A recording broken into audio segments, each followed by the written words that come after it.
بسم اللہ الرحمن الرحیم۔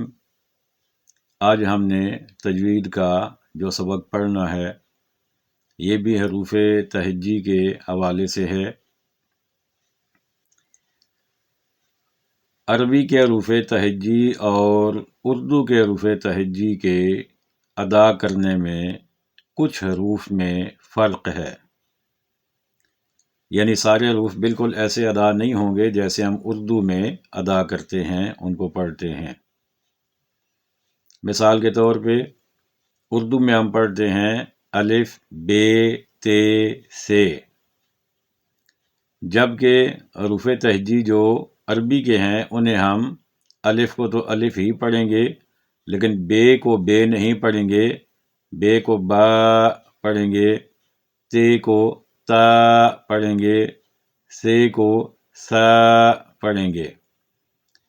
تو 12 حروف ہیں کہ جن کی ادائیگی کے وقت ان کے ساتھ الف کو شامل کر کے تو پڑھا جاتا ہے۔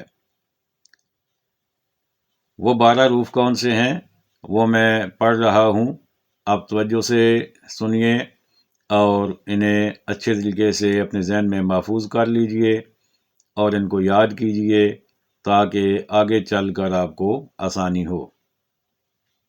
ان میں سے با، تا، ثا، حا، خا، را، زا، طا، ظا،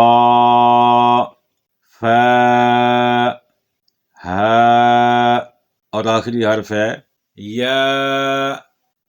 یہ جو حروف ہیں انہیں جب ہم پڑھیں گے تو ہم ان کے ساتھ الف کو شامل کر کے پڑھیں گے۔ اردو میں الف نہیں ہوتا، جبکہ عربی جب ہم حروف تہجی پڑھیں گے تو ان میں 12 حروف میں الف شامل کرنا ہے۔